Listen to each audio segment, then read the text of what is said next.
Bismillahirrahmanirrahim. Assalamualaikum warahmatullahi wabarakatuh. Waalaikumsalam warahmatullahi wabarakatuh. Alhamdulillah wa syukurillah. Salatu wassalamu ala rasulillah wa ala alihi wa ashabihi wa mawala. Ananda semua yang dicintai Allah dan sangat saya sayangi, semua siap? Siap. Untuk memulai mata kuliah pada pagi hari ini, kita sama melafazkan basmalah.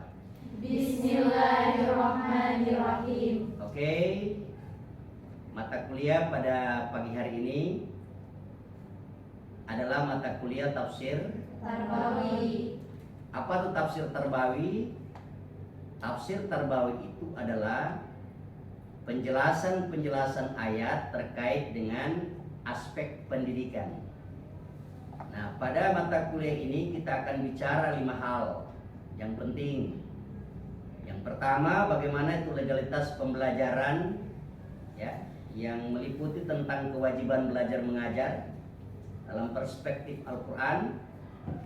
Lalu kemudian konten kedua itu terkait dengan tujuan pembelajaran atau pendidikan dalam Al-Quran.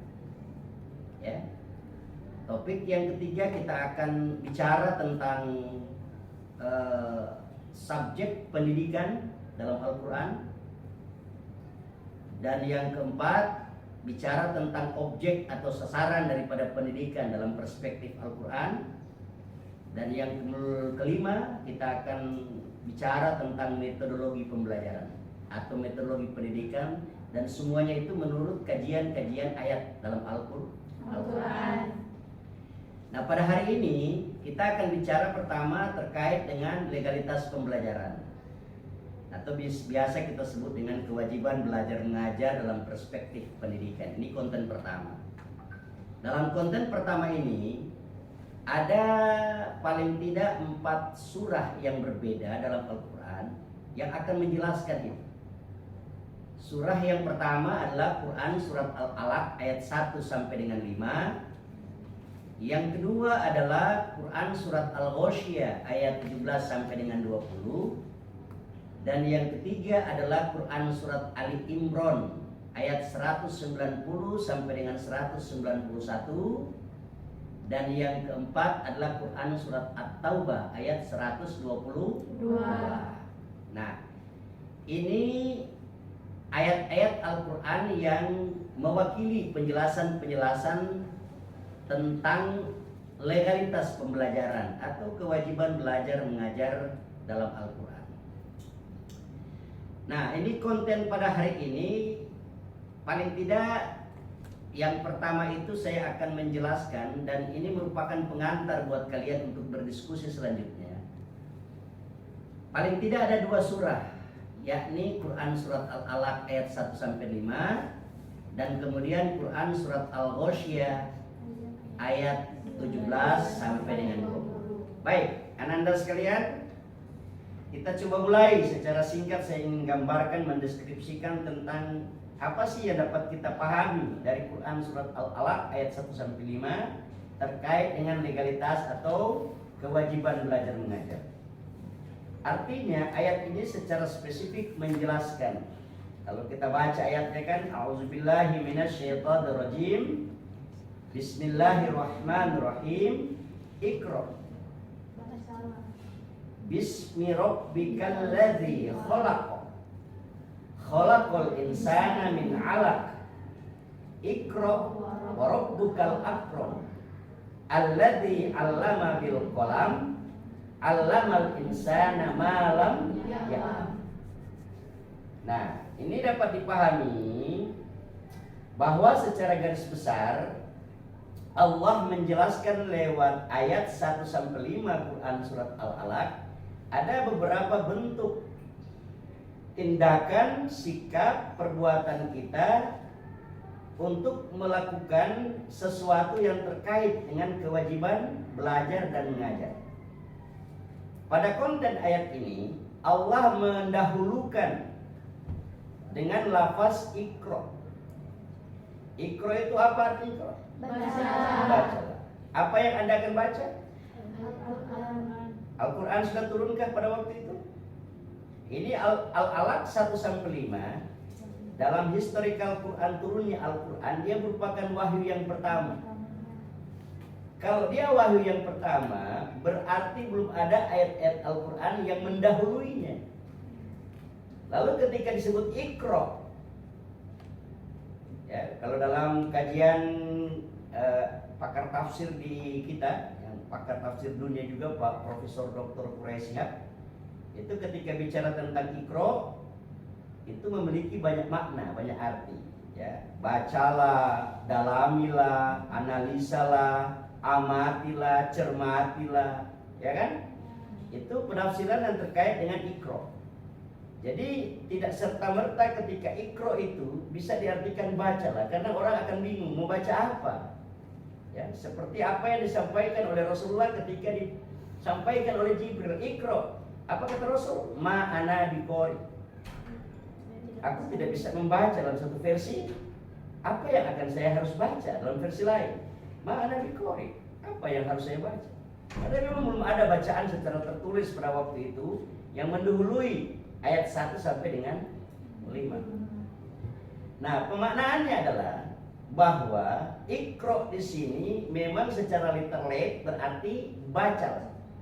Bentuknya adalah amar. Makna amar? Perintah. Ya, perintah. Nah, kalau kita bicara dalam kaidah fiqh bahwa yang namanya amar al-aslu fil lil wujub, bahwa setiap atau asal dari sebuah perintah adalah wajib. Wajib di sini apabila kalian melaksanakan maka akan mendapatkan sesuatu, dalam tanda kutip pahala, kebaikan. Dan apabila kalian tidak melakukannya maka pasti Anda mendapatkan dosa. Nah, ternyata membaca Iqra itu adalah perintah. Ya kan? Iqra itu adalah perintah. Perintah yang harus ditunaikan. Nah, simpul pertama adalah kata-kata Iqra ini, kewajiban pertama dalam belajar itu adalah kita harus membaca. Baca apa? Membaca apa saja. Bacalah alam yang Anda lihat. Bacalah segala situasi yang Anda lihat. Bacalah segala referensi. Bacalah ayat Al-Quran. Artinya dalam pembelajaran pendidikan itu, kewajiban pertama yang Ananda harus lakukan adalah membaca dan membaca. Ingat, membaca adalah kewajiban. Kunci mendapatkan sesuatu dalam proses pembelajaran harus dilakukan dengan membaca. Ingat, kewajiban pertama, ya. Jadi kewajiban pertama, Ananda harus membaca dan membaca. Bagaimana caranya membaca? Kita tahu bahwa ilmu pengetahuan itu kan sumbernya dari satu. Sumber ilmu pengetahuan itu dari Allah. Allah pemilik segala ilmu dan pengetahuan. Allah memiliki segalanya. Karena yang kita mau cari tahu ilmu Allah yang tersebar di alam yang luas ini, yang ada dalam Al-Quran, maka sebagai pemilik ilmu Allah Subhanahu wa ta'ala itu kita perlu pamit, kita perlu sowan, kita perlu izin. Makanya cara membaca ilmu yang bersumber dari Allah Subhanahu wa ta'ala itu harus dimulai Iqra bismi rabbikal ladzi khalaq. Ya, harus dimulai dengan minta izin kepada Allah. Harus dimulai dengan nama Allah. Allah yang mana? Yang harus kita minta izin untuk mendapatkan ilmunya. Allah yang mana? Allah sang pencipta. Allah yang memiliki segala bentuk kekuasaan. Allah yang secara jelas-jelas dalam Quran surat Al-Ikhlas itu dinyatakan, Qul huwallahu ahad, Allahus samad, lam yalid wa lam yulad wa lam yakul lahu kufuwan ahad. Allah yang itu. Allah yang mana? Dalam Al-Hadid ayat 1 dan seterusnya Allah nyatakan dirinya. Sabbaha ma fis samawati wal ardi wa huwal azizul hakim. Lahu mulkus samawati wal ardi yuhyi wa yumitu wa huwa ala kulli syai'in qadir. Huwal awwalu wal akhiru waz zahiru wal batinu wa huwa bikulli syai'in alim. Huwallazi khalaqas samawati wal arda fi sittati ayyam tsumma stawa 'alal 'arsy ya'lamu ma yaliju fil ardi wa ma yakhruju minha wa ma yanzilu minas sama'i wa ma ya'ruju fiha wa huwa ma'akum aina ma kuntum wallahu bima ta'maluna basir. Lahu mulkus samawati wal ard wa ilallahi turja'ul umur. Allah yang mana? Allah yang itu. Allah yang hidup selamanya, Allah yang menciptakan kematian dan kehidupan, Allah yang menciptakan langit dan bumi. Allah hanya satu-satunya Tuhan yang esa, yang wajib disembah. Allah yang tidak memiliki keturunan atau Allah yang tidak memiliki anak atau diperanakan, bukan itu. Tetapi Allah yang maha tunggal, Allah yang maha esa, Allah pemilik segala alam dan segala yang ada di isi alam ini. Itu Allah. Kepadanya lah kita harus sowan, kepadanya kita harus minta izin. Untuk apa? Untuk memperoleh ilmunya. Ya, karena ada orang yang merasa diri, merasa hebat, dia lupa bahwa ilmu pengetahuan itu sumbernya dari Allah Subhanahu wa Ta'ala. Maka kita, anak-anak PGMI seperti kalian sadar, ketika membaca apa saja harus dimulai dengan Bismillahirrahmanirrahim. Untuk apa? Agar supaya kita baca berberkah, agar supaya kita baca punya manfaat, agar supaya kita baca itu memperoleh kesan yang mantap untuk kita dalam mengkaji ilmu-ilmu Allah. Jadi ingat, cara bacanya seperti apa? Bismi rabbikal ladzi khalaq. Ya. Oke? Yang berikut, khalaqal insana min 'alaq, kan gitu kata Allah. Allah tidak menyebut ja'alal insan, tetapi khalaqal insan. Ya. Diharapkan secara filosofi itu ada kajian dari Pak Quraisy Shihab dan beberapa kitab tafsir yang hebat itu menjelaskan ketika Allah menyebutkan kata-kata khalaqo itu tidak sama dengan ketika Allah menyebutkan ja'ala, ya kan? Padahal ada mirip-mirip pengertiannya. Kalau ja'alah menjadikan, kalau khalaqo itu menciptakan. Apa bedanya? What is the difference? Apa bedanya antara keduanya? Kalau ja'ala itu terkait dengan bahannya sudah ada, kemudian didaur ulang, diproduksi ulang menjadi sesuatu yang lain, ya kan? Misalnya ketika Allah menyebutkan tentang bahwa salah satu tugas dan fungsi manusia di dunia ini adalah diamanahkan untuk menjadi khalifah. Wa idh qala rabbuka lil malaikati inni ja'ilun fil ardi khalifah. Ja'ilun itu kan ja'ala. Ingatlah ketika Allah berfirman kepada para malaikat, aku akan menjadikan di dunia ini khalifah. Ya kan? Allah menggunakan kata-kata ja'ala. Ja'ala itu berarti bahan untuk menjadi khalifah sudah ada. Siapa? Manusia. Artinya bahan bakunya sudah ada, kemudian dikembangkan.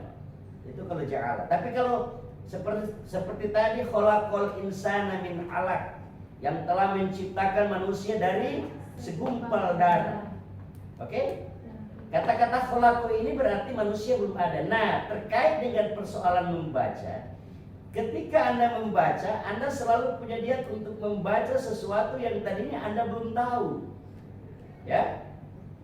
Belum ada apa-apa, kemudian Anda baca, lalu Anda menjadi tahu. Ya kan? Anda belum punya pengetahuan tentang itu, lalu Anda baca, Anda menjadi tahu. Berarti memulai membaca dari sesuatu yang tidak tahu, kemudian Anda dengan membaca itu kemudian menjadi tahu. Yang dari tadinya Anda belum paham tentang sesuatu maksud, ketika membaca Anda mulai paham terhadap apa yang Anda baca. Anda punya ilmu kan? Ya. Jadi kewajibannya adalah apa? Kalau Anda membaca, pertama, untuk memperoleh ilmu, Anda harus sowan kepada pemilik ilmu. Ya, Bismi rabbikal ladzi khalaq.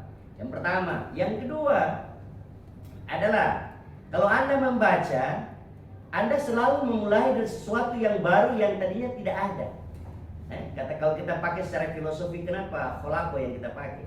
Karena diharapkan Anda membaca tentang sesuatu yang tadinya Anda tidak tahu, kemudian Anda menjadi tahu. Khalaqal insana min 'alaq. Ya, oke, kita pakai kata khalaqo. Kemudian ayat yang berikut, Iqra wa rabbukal akram. Ya kan? Iqra wa rabbukal akram. Baca yang ketiga bagaimana caranya? Baca itu tidak boleh satu kali.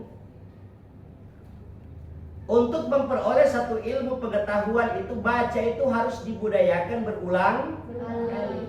Bukan tidak punya makna. Sebenarnya Allah bisa saja menyebut Iqra bismi rabbikal ladzi khalaq, khalaqal insana min 'alaq wa rabbukal akram. Kan bisa. Tetapi Allah punya makna tersendiri, punya isyarat tersendiri terkait dengan pendidikan ini, bahwa sesuatu yang baik itu harus terus diulang. Membaca adalah satu perbuatan baik. Karena dia merupakan perbuatan baik, harus terus diulang. Makna pengulangan di sini untuk mendapatkan sesuatu yang lebih bagus, lebih mantap, ya kan? Orang kalau cuma sekali baca itu tidak akan punya apa-apa, tidak akan mendapatkan ilmu dan pengetahuan. Baca yang berdampak pada sebuah ilmu dan pengetahuan, dan kita tahu terhadap sesuatu yang tadinya kita belum tahu, ya kan?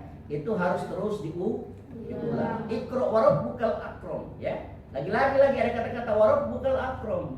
Ya, baca dan baca terus, dan jangan lupa setiap step membaca harus ingat, ya. Makanya Islam selalu mengajak kita untuk memulai satu persoalan harus dimulai dengan basmalah. Bismillahirrahmanirrahim. Sesudah kita mendapatkan sesuatu, kita paham, jangan lupa wa rabbukal akram, muliakan Allah, ya kan? Sebagai sumber pengetahuan, sebagai sumber ilmu, muliakan Dia. Dan dianjurkan kita untuk setiap mendapatkan kebaikan mengucapkan hamdalah. Apa? Bismillah adalah minta izin kepadanya. Setelah diberikan ilmu itu, kita harus ingat bahwa ini Allah yang kasih. Ingat, itu proses membaca. Kesimpulannya pertama, Iqra, toh?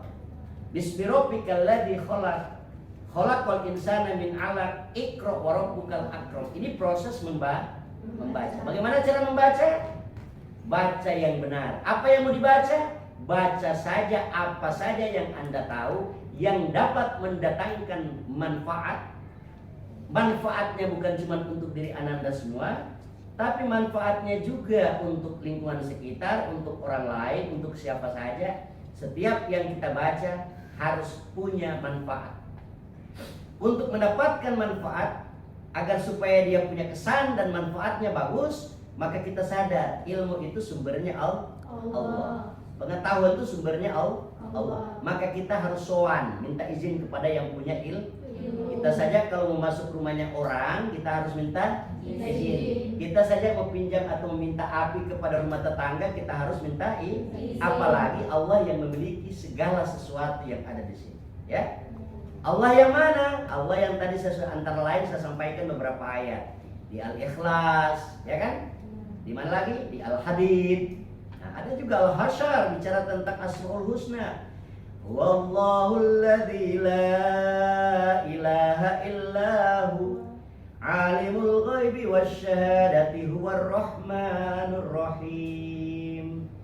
Wallahul ladzi la ilaha illahu al-malikul quddusus salamul mu'minul muhaiminul azizul jabbarul mutakabbir subhanallahi amma yusyrikun.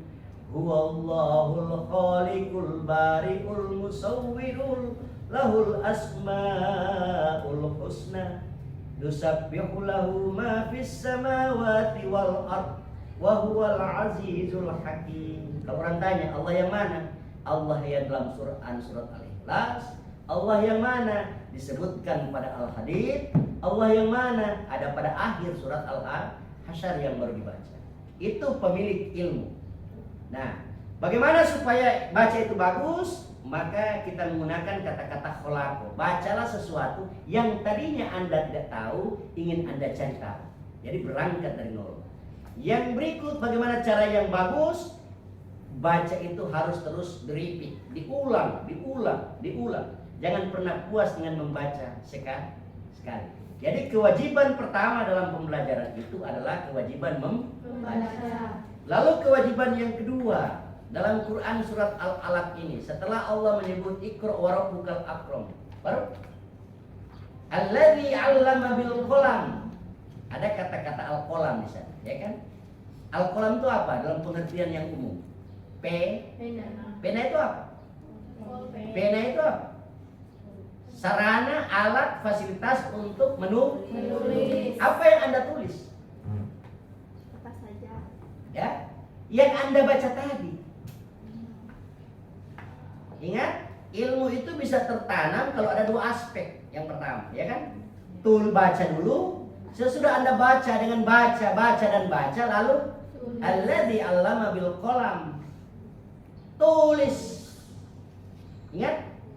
Jadi kewajiban yang kedua adalah menulis. Apapun yang Anda baca, apakah huruf, apakah situasi, apakah kondisi, jangan lupa Anda menulis. Maka tidak heran kalau kemudian Anda sebagai mahasiswa, itu dosen selalu memberikan tugas. Apa yang dikasih sama dosen? Tugas suruh baca referensi, baca literatur. Setelah Anda baca referensi literatur, Anda disuruh apa? Tulis dalam bentuk makalah. Ini step langkah-langkah yang diberikan dosen atau guru nanti kelak Anda jadi guru. Itu adalah perintah Al-Quran. Ilmu itu bisa tertanam, bisa kuat, bisa mapan, bisa mantap kalau Anda baca dan tulis. Ingat, pertama Iqra, yang kedua qalam, ada alat tulis. Oke? Jadi kewajiban yang kedua adalah menulis. Oke, yang ketiga, ini nanti Anda diskusikan ya. Saya kasih gambaran seperti ini. Anda diskusi dengan melihat berbagai macam referensi tafsir. Saya hanya memberikan gambaran, mendeskripsikan cara umum. Yang ketiga, setelah Allah bilang alladzi 'allama bil qalam,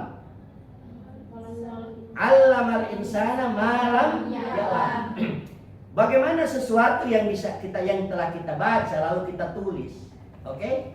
Itu menjadi sesuatu ilmu buat kita, maka apa kewajiban kita selanjutnya? Alladzi 'allama bil qalam, 'allamal insana ma lam ya'lam. Nah,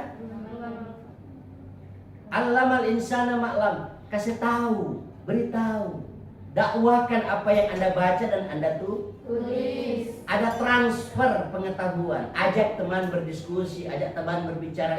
Ini loh, aku baca ini. Tadi aku baca referensi ini. Ini di kesimpulan aku udah tulis. Sekarang saya ingin bicara, sampaikan. Ya, dalam satu teori pembelajaran, ya. Dalam satu teori pembelajaran itu dinyatakan begini dalam teori klasik. Ya. What I see, I forget. Apa yang saya lihat, saya lupa. Oke? Anda baca, Anda bisa lupa. Ya? Anda baca, Anda bisa lupa. What I hear, I remember. Apa yang saya dengar, saya boleh ingat. Jadi harus gitu. Membaca sambil menyimak. What I do, I understand. Itu teori Konfusius, teori klasik, teori pembelajaran. Apa yang saya lakukan, saya paham. Saya paham. Ya, oke? What I do and discuss, apa yang saya telah lakukan tadi, saya sudah baca, saya sudah nyimak, lalu kemudian apa yang saya lakukan, lalu saya diskusikan, I master, maka aku ahlinya. Ya, jadi kalau kalian membaca, lalu kalian tulis, lalu sesudah itu kalian sampaikan sambil berdiskusi, maka kalian akan punya kesan yang bagus. Jadi kesimpulan awal di Quran surat Al-Alaq 1-5 ini adalah bahwa dalam proses pembelajaran yang diwajibkan pertama adalah Membaca. Baca. Yang kedua, menulis. Yang ketiga, Sampaikan oleh dakwakan, publiskan, kemudian transfer apa yang Anda bisa, ajak orang lain berdiskusi. Ini juga merupakan kewajiban. Oke. Jadi pada konteks awal al-alaq itu kita bicara tentang bahwa belajar dan membaca dan menulis, menyampaikan itu adalah wajib. Oke? Yang kedua, dalam Quran surat Al-Ghasyiyah ayat 17 sampai dengan 20. Oke? Ada satu mufradat di sana yang bisa kita tarik ya, terkait dengan kewajiban apa dalam proses pembelajaran ini. Dalam Quran surat Al-Ghasyiyah, kalau Allah tadi bicara tentang perintah kita wajib baca, menulis, menyampaikan, maka pada Al-Ghasyiyah ada kata-kata dazar. Afala yanzuruna ilal ibili kaifa khuliqat. Apakah kalian tidak memperhatikan bagaimana Tuhan unta itu diciptakan? Ya, afala yanzuruna ilal ibili kaifa khuliqat wa ilas samai kaifa rufi'at. Dan bagaimana langit itu ditinggikan. Wa ilal jibali kaifa nusibat. Dan bagaimana gunung-gunung itu ditancapkan. Wa ilal ardi kaifa sutihat. Dan bagaimana bumi itu dihamparkan. Oke? Itu begitu panjang. Orang kalau cuma baca sekedar gitu, apa sih maksudnya ini? Ya, kenapa kita disuruh perhatikan unta? Kenapa kita disuruh perhatikan langit yang tinggi? Mengapa kita disuruh lihat lagi gunung-gunung yang hari ini gunung-gunung sudah banyak diratakan? Makanya dengan diratakannya gunung-gunung itu penyangga-penyangga bumi ini pada hancur. Maka jangan heran kalau dunia sekarang itu penuh dengan banjir dahsyat, ya. Ada tsunami, ada banjir bandang. Kenapa? Penyangga-penyangga bumi ini ya sudah dihancurkan, sudah didatarkan. Padahal penciptaan Allah itu semua punya hikmah, ya kan? Iya. Oke ya? Nah, sekarang kalau ditanya kenapa dulu tidak pernah banjir? Salah satu aspeknya karena itu gunung-gunung sudah rata. Sudah habis itu gunung-gunung. Ya. Nah, siapa yang salah? Kata Ibit Giade. Ya. Apa kata Ibit Giade? Tanyakan pada rumput yang bergoyang. Ya, oke, kita lanjut. Apa maknanya terkait dengan kewajiban belajar mengajar pada Quran surat Al-Ghasyiyah ini? Allah perintah kita tidak hanya sekedar baca tulisan, tidak hanya sekedar baca sesuatu yang tampak, tetapi di samping membaca juga harus ada riset. Nazara itu adalah penelitian. Jadi orang meneliti itu wajib. Ya. Ada terselip makna wajib.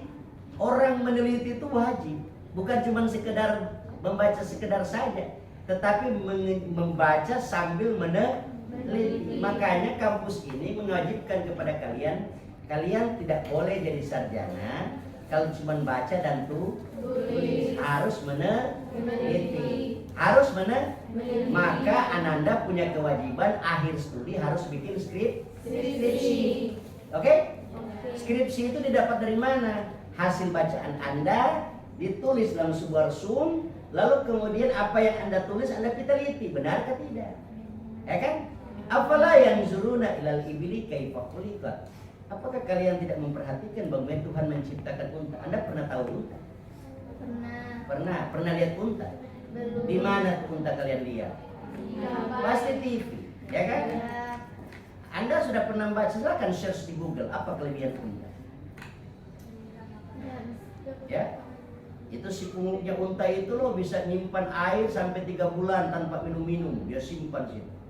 Orang kalau meneliti itu saja, ya, akan menimbulkan hasilnya. Kita lihat sekarang orang yang punya rumah gedung tinggi, ya tuh hotel tinggi, apa yang dia taruh di atas? Tower air. Alat penyimpan air di atas gedung-gedung yang tinggi. Dia dapat dari mana ilmu itu? Dari unta. Ya kan? Kemarin tersebar isu dan kita semua merasakan, mengalami sampai kuliah pun lockdown. Itu pandemi. Pada suasana pandemi kita diwajibkan apa? Pakai Masker. Belajar dari mana tuh masker? Dari Unta. Itu binatang yang paling mulia diciptakan oleh Allah Subhanahu wa taala, dilengkapi dengan segala fasilitas. Kehidupan unta itu kan di tengah-tengah badai. Ya, di gurun pasir sana itu kan tidak menentu. Debunya apa semua. Unta kadang dapat flu. Pernah dengar flu unta? Ya, pernah dengar flu unta? Kenapa? Karena unta itu dilapisi oleh sesuatu oleh Allah Subhanahu wa taala, itu bulu-bulu hidungnya paling tebal, itu sulit tembus oleh debu dan virus. Orang berpikir, oh kalau supaya itu virus apa namanya kemarin pandemi COVID-19 itu tidak kena ke kita pakai masker. Kenapa harus pakai masker? Karena kita itu bulu-bulu tipis-tipis. Bulu-bulu hidungnya tidak mampu untuk menghalau itu virus-virus seperti itu. Masker itu dari mana pikirannya? Dari unta. Ya kan? Iya. Nah, kalian pernah di Manado ada unta enggak? Enggak ada. Anda tidak pernah lihat unta? Saya juga di Manado belum pernah lihat unta. Yang ada keturunan-keturunan unta. Mau lihat itu? Di sini ada keturunan unta apa enggak? Ya, enggak ada. Anda lihat apa keistimewaan dari unta itu? Salah satunya apa? Bulu-bulu mata yang panjang. Syahrini bilang apa namanya? Anti badai. Anti badai. Bulu-bulu mata anti badai.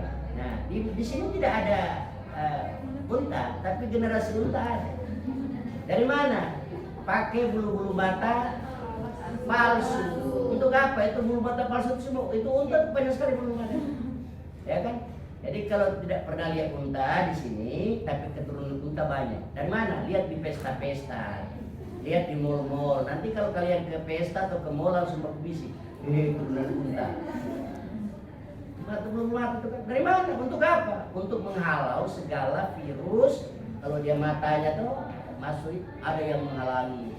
Itu manfaat. Dan masih banyak lagi ya. Lahirnya tuh mobil-mobil kontainer dari mana? Orang berpikir, oh ternyata karena dulu tuh unta tuh alat perang terbesar, terbagus itu zaman-zaman dahulu ya.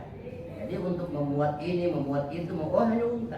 Nah, untuk membuat barang-barang begitu, bikin alat kontainer, buat semua tuh barang-barang di situ. Itu dari mana pelajarannya? Dari unta. Banyak pelajaran. Jadi meneliti, ya meneliti. Apalagi untuk kita, wa fi anfusikum afala tubsirun. Dan pada diri-diri kalian ini, apakah kalian tidak memperhatikan? Setiap saat Allah perintah kita untuk memperhatikan diri kita. Untuk apa? Teliti diri kita. Maka satu ungkapan Qul hikmah itu bilang hasibu anfusakum qabla an tuhasab. Evaluasi dirimu, teliti dirimu, ya. Lihat dirimu, ada apa dengan dirimu? Kenapa kedua mata saya di depan? Kenapa tidak satu depan, satu di belakang? Sehingga kalau mau jalan maju, kalau mau mundur tidak perlu balik kiri kanan kan, langsung mundur saja karena satu depan. Atau kemudian bagi yang postur tubuhnya pede-pede, satu batanya dari sini. Jadi kalau dia mau lihat sesuatu yang jauh dia cuma bikin begini, kelihatan semua ya kan? Oh bahaya. Atau kenapa kalian tidak memperhatikan kenapa alis itu di atas bukan di bawah? Ya, kenapa hidung kita ini tidak menghadap ke atas tetapi harus menghadap ke bawah? Kenapa kedua telinga kita ada di samping kiri kanan bukan di depan? Ganti. Ya. Kenapa mulut kita harus ada bibir dan satu di atas satu di bawah? Kenapa hanya dua ke atas saja? Ya. Ini wa fi anfusikum afala tubsirun. Dan pada diri kalian perhatikan. Artinya kesimpulannya bahwa di samping kita baca, kita tulis, kita transfer, kita juga harus meneliti menjadi kewajiban. Oke, pada dua ayat ini kesimpulannya terkait dengan kewajiban belajar mengajar. Untuk Ananda kemudian mendiskusikannya.